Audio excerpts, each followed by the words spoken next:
Hello guys, so I have added this reflection feature in my 2D water asset. We'll just be walking through how to set this asset up. Alright, so I'll be just showing you around some of the features I've added in this and a few changes that I've made. We'll be checking this along the way. Alright guys, let's just get started, and this is the end result what we'll be achieving today. So this is very easy to set up. If you've already watched this previous video to set up this water asset, I'll be linking the video above. If you haven't, you can check that out. But today we'll just be focusing on this feature only, okay, or only on this reflective water feature. So it is very easy to set up. You can just we'll be deleting this, and what we'll do is we'll take this water and we'll just duplicate it. It's just simple water. We'll just be duplicating this, and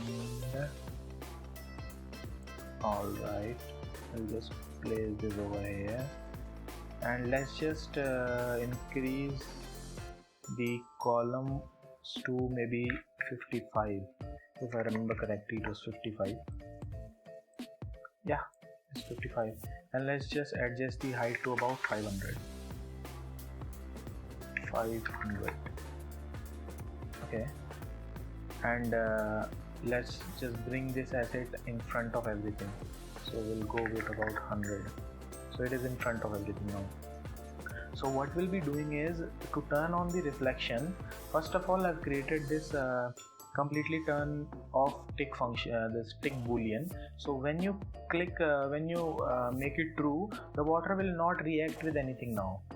So you just turn this on only when you're using this water as a decorative purpose. Now this water is just a procedural mesh. This has been created, and that's it. The tick function is not running, so it will save you a lot of resources if you're just using it for the decorative purpose, like if the player is never going to interact with this, or nothing is going to float in this or something like that. So you can just turn this completely turn off tick function on, this boolean on, and it will save you a lot of resources. And I highly recommend, like for if you are using this as this water asset for very large levels like this one, you try to turn on this turn off the tick boolean. Now we'll be going through these features. These are the features I've added for the reflection. So to turn on the reflection, it's very simple. You just click on this boolean, add reflection, and that's it. Like right now you can just use this in your levels without doing any customization to it, right? You can see the water is flowing, it is imitating, it is reflecting and everything. Now you can even adjust this. So I'll be explaining what is happening right now, but the thing is, you can just adjust it on the fly, because it is being run on the construction function, and it is updating.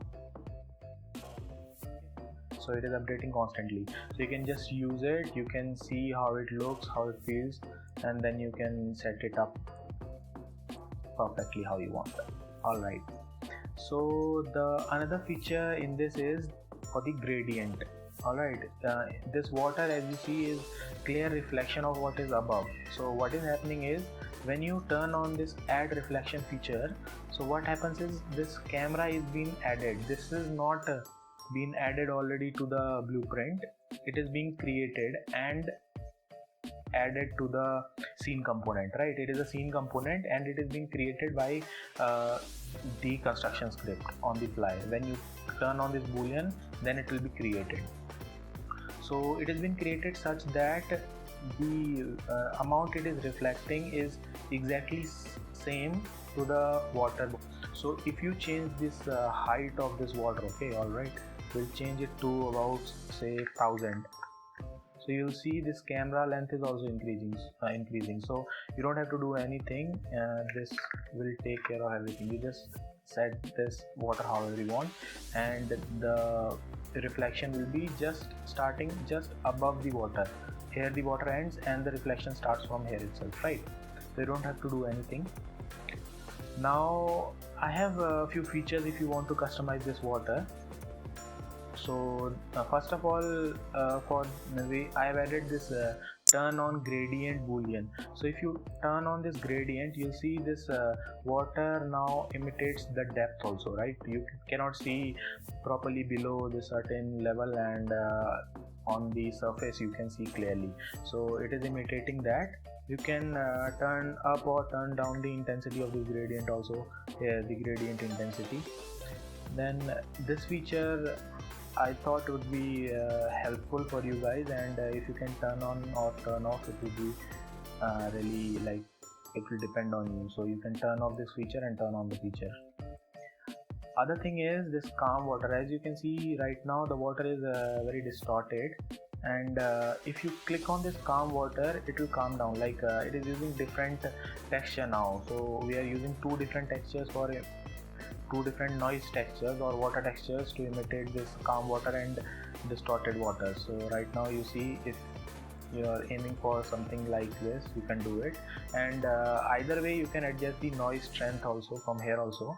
So if you increase or decrease this, like if you go, then you see the noise is a lot more, or if you go this, then it's a lot less.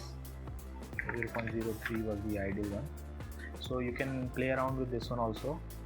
Other thing is flowing water. Like right now, if you can see, the water is not flowing. If you click on this boolean flow water, the water will imitate like it is flowing.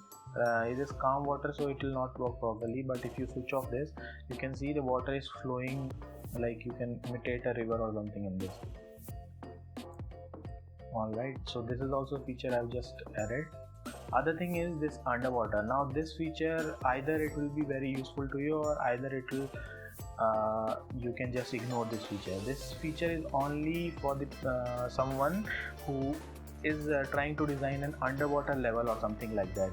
If you imagine this level is underwater, then you will be using this. Okay, how is this feature works? Like how this feature works is, when you turn on this feature, this camera will automatically be set to the center of this water, and it will not reflect the above part, but it will reflect whatever is behind this water. Why are you using this? That is because of these distortions. Now if the player runs inside this water, as you see, now the player will distort even.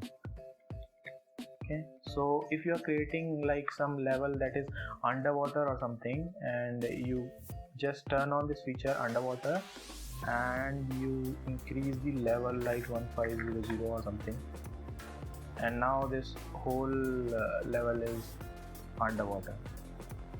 Okay, so now other thing is you can adjust the color of the water, and you can just do it from here. Like if you want like little bluish water or something. Okay, this is not realistic. Maybe something like this. Something like this. Okay, you can just use this, and you can adjust the alpha if you want the water to be transparent, or if you don't want the water to be transparent, you can just use fully, opaque. Let's just say opaque or zero transparent. So as you can see, you can easily adjust the color of the water and everything in it. So that's it guys, and thanks for watching. Have a great